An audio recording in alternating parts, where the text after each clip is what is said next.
सीते, तुम पवित्र हो। मैं सबको पवित्र करता हूं, लेकिन आज तुमसे स्वयं पवित्र हो गया। केवल मैं ही नहीं, तुमसे मिथिला पवित्र हुई है, अयोध्या पवित्र हुई है, ये राक्षस भूमि पवित्र हुई है, सारा जगत पवित्र हुआ है। श्री राम, देवी सीता का स्वीकार करो।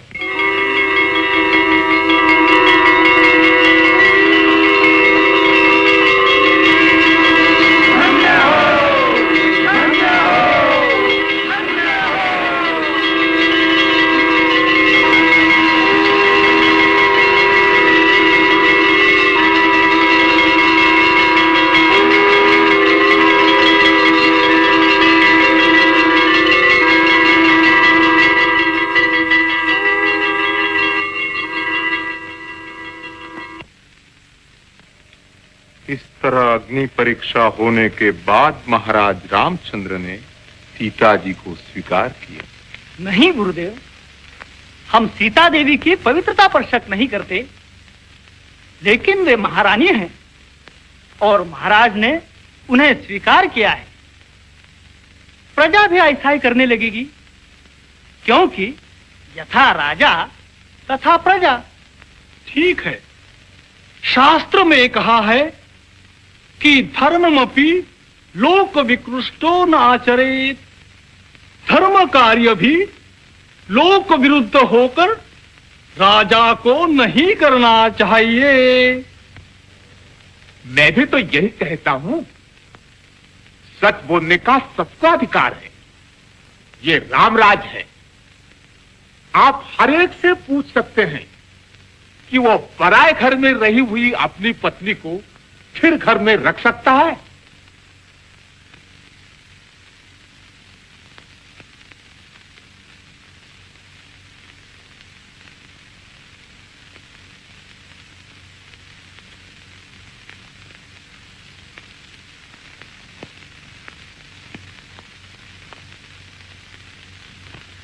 तो क्या श्री राम ने सीता जी का स्वीकार किया, या आपको पसंद नहीं?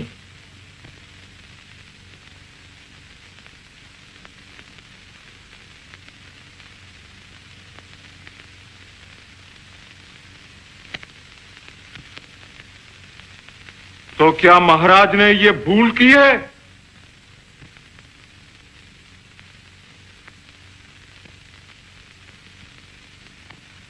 क्या आप लोगों का यही निर्णय है?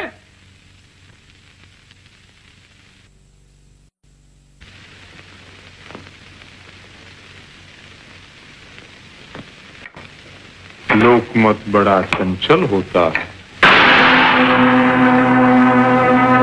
तो क्या श्री राम ने सीता जी का स्वीकार किया, ये आपको पसंद नहीं?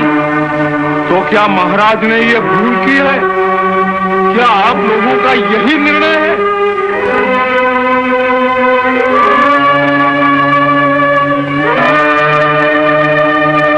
भगवान सविता नारायण, पूज्य पूर्वजों, आपने अपनी कर्तव्य परायणता से सूर्यकुल की कीर्ति को अब तक उज्जवल रखा है। आज उसी सूर्यकुल की कीर्ति का सवाल मेरे सामने है। सीता और लोकमत के झंझावात में मैं फंस गया हूँ। मैं जानता हूँ कि सीता पवित्र है, मेरा अपराध है, फिर मैं क्या करूँ? मुझे रास्ता दिखाइए, मुझे कर्तव्य सुझाइए, मुझे कर्तव्य सुझाइए। राजा को पहले लोकमत ही देखना चाहिए। लोकरंजन ही राजा का परम धर्म है। इसी धर्म की रक्षा के लिए राजा को अपने सुख दुख का विचार छोड़ देना चाहिए। प्रजा ही राजा का सर्वस्व है। राजा प्रजा के लिए है, किसी व्यक्ति के लिए नहीं। राम, तुम्हें राजा होकर रहना चाहिए। तुमने लोक सेवा की प्रतिज्ञा की है।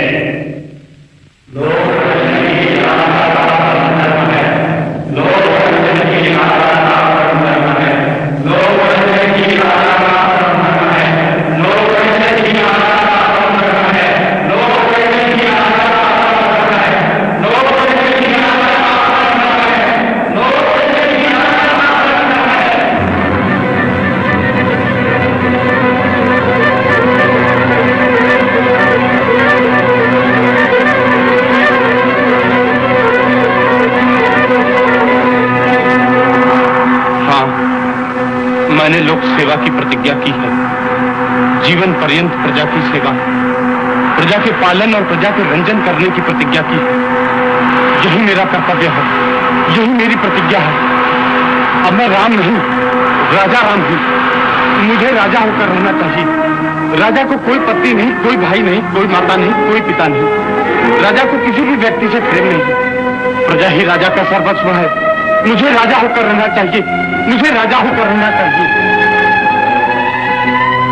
प्रतिहार, लक्ष्मण से कहो कि तुम्हें राजा राम बुला रहे हैं। महामंत्री, कल सवेरे सूर्योदय से पहले एक अच्छे से अच्छा रथ तैयार रखो। कोषाध्यक्ष, स्त्रियों के बहुत से वस्त्राभूषण देवी सीता के महल में पहुंचा दो। महाराज की जय हो। प्रणाम, पधारिए। नहीं महाराज, मैं केवल इतना ही निवेदन करने आया था कि महर्षि वाल्मीकि ने आपका आशीर्वाद भेजा है। उन्होंने आपके चरित्र पर रामायण नामक महाकाव्य लिखा है और वो पूरा हो गया है। रामायण? नहीं कुमार, तुम महर्षि से कहो रामायण अभी पूरी नहीं हुई। महाराज, वो पूरी हो गई है। तुम नहीं समझते कुमार, वो पूरी नहीं हुई। नहीं हुई? क्यों महाराज? आगे कुछ न पूछो कुमार, आगे कुछ न पूछो।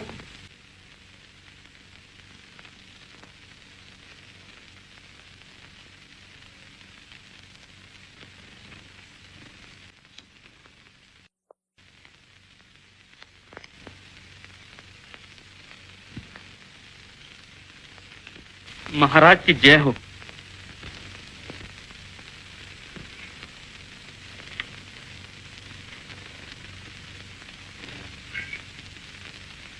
लक्ष्मण, तुमने लोकमत सुना? सुन लिया आर्य, लेकिन हमें ऐसे लोकमत की परवाह नहीं करनी चाहिए। ऐसा न कहो लक्ष्मण, लोकमत से ही राज चलता है। इसलिए राजा को लोकमत की परवाह जरूर करनी चाहिए। लेकिन जब हम ये जानते हैं कि देवी सीता पवित्र है, उनकी अग्नि परीक्षा भी हो चुकी है, तो इस हालत में हम लोगों को किस तरह संतुष्ट कर सकते हैं? इसका उपाय मैंने सोच लिया है लक्ष्मण।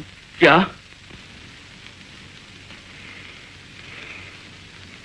सीता का त्याग। सीता का त्याग? आर्या, सीता का त्याग?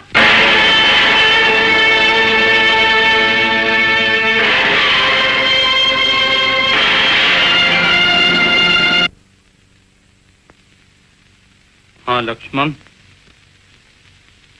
मैंने रथ तैयार करवाया है। कल सवेरे सूर्योदय से पहले तुम्हें चुपचाप देवी सीता को वन में छोड़ाना होगा। ये मैं क्या सुन रहा हूं? क्या आप ये कह रहे हैं? आप श्री राम?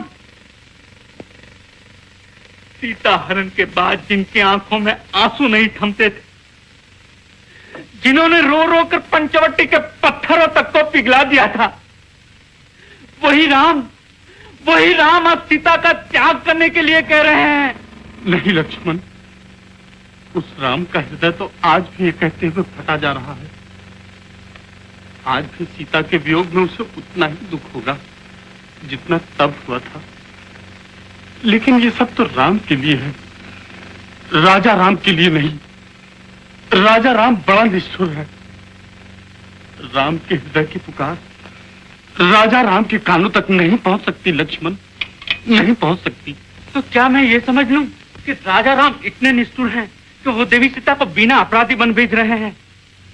इसमें अपराध की बात नहीं लक्ष्मण, ये कर्तव्य का सवाल है। जब पिताजी ने मुझे वन भेजा तो मेरा कोई अपराध था क्या? लक्ष्मण, लोक रंजन बड़ा कड़वा घूंट है। उसके लिए बहुत कुछ स्वार्थ त्याग करना पड़ता है। तो क्या लोग जो चाहे वही करना होगा? प्रजा जो मांगे वही देना होगा? प्रजा अगर कहे कि आप सरयू के प्रवाह को रोक दें, मेरू को उखाड़कर फेंक दें, आकाश के तारों को नीचे गिरा दें, तो क्या यह भी करना होगा? प्रजा अगर कहे कि आप अपने माता पिता भाई पत्नी आदि का सर काट कर उसे दे दें, तो क्या वो भी देना होगा? लक्ष्मण, भावना से कर्तव्य ऊंचा। कर्तव्य पालन के लिए कभी कभी अशक्य और अप्रिय बातों को भी निभाना पड़ता है। पिता की आज्ञा से क्या भगवान परशुराम को माता का सर नहीं काटना पड़ा था? हमारे पूर्वज महाराज हरिश्चंद्र को रानी तारामती को बेचकर चांडाल का दास नहीं बनना पड़ा था? और फिर तुम तो जानते हो लक्ष्मण कि मैंने आमरण, लोक रंजन और प्रजापालन की प्रतिज्ञा की। इसलिए तुम्हें देवी सीता को वन में छोड़ आना होगा। नहीं, ऐसी निष्ठुरता मुझसे नहीं होगी। बरसों तक वन के घोर दुख सहने के बाद जिनके जीवन में सुख की थोड़ी सी छाया दिखने लगी है, ऐसे समय में उन्हें फिर वन में छोड़ाऊं? नहीं आर्य, ऐसा मैं नहीं कर सकूंगा। यह मैं कभी न करूंगा।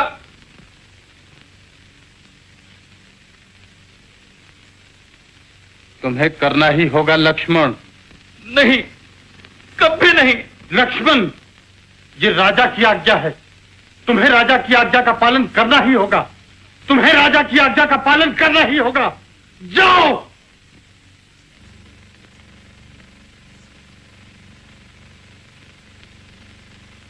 जो आज्ञा।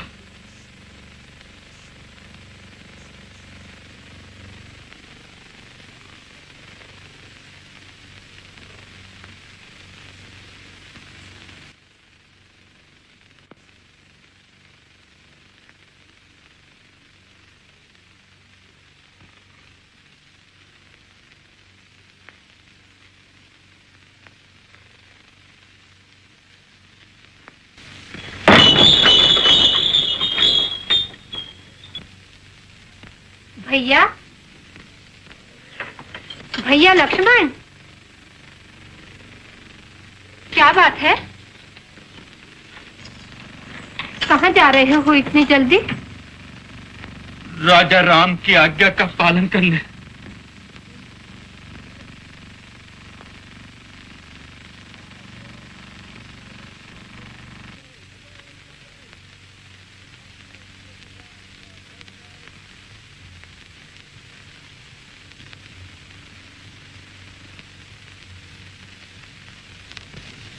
आर्यपुत्र, आर्यपुत्र, प्रणाम करती हूँ।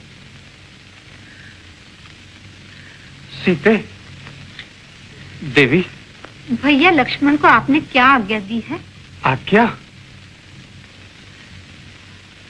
आज्ञा? वही तो, तुम्हें तपोवन जाना है ना, गंगा के किनारे। कल सवेरे ही वो तुम्हें वन ले जाएगा।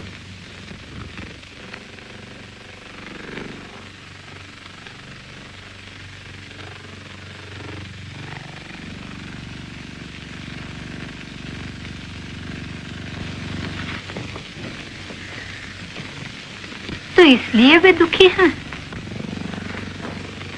और आप भी दुखी हैं। देवी, सीते,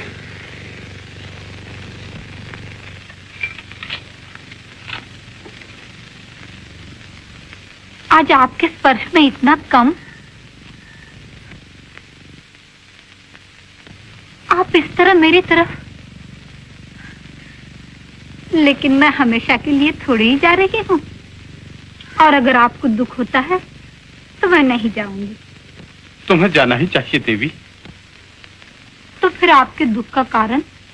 देवी, राजकारण इतने दुख और निष्ठुरता से भरा हुआ होता है कि कभी कभी। खैर, ये सब बातें सुनाकर मैं तुम्हें दुखी नहीं करना चाहता। कल सूर्योदय से पहले ही तुम्हें जाना होगा। तैयार रहना। हाँ,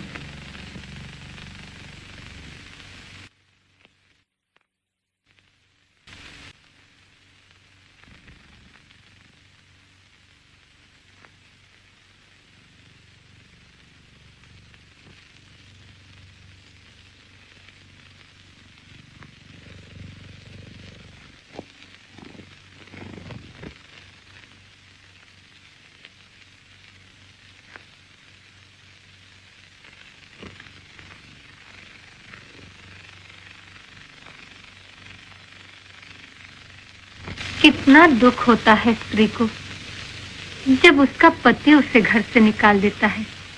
और वो पति भी कितना क्रूर होता है जो अपनी प्रिय पत्नी का त्याग कर देता है। सीते। हैं? चित्रलेखा?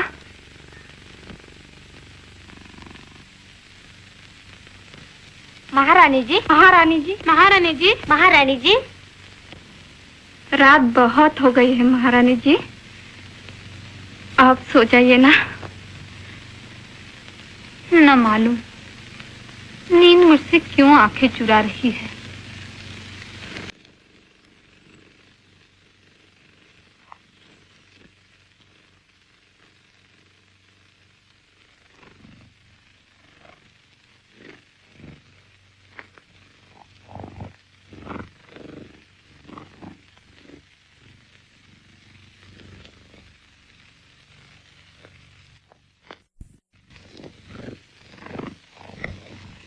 महारानी जी, आप सो जाइए ना, मैं बीना बजाती हूँ।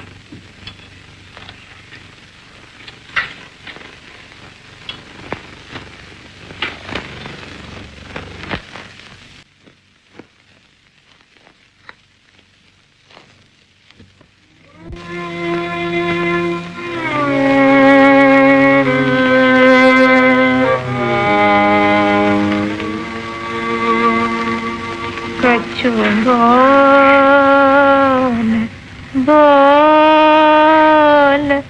बोल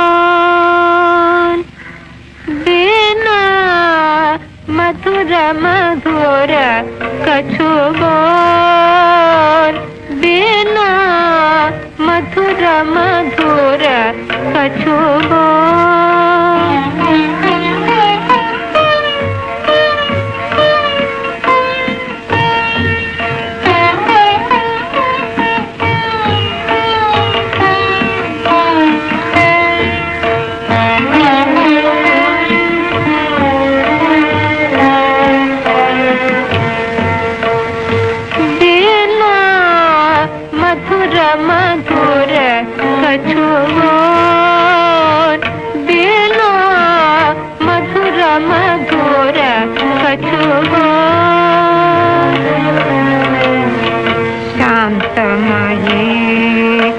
झनकार सुना दे, शांत माये झनकार सुना दे। जीवन के सब तार हिला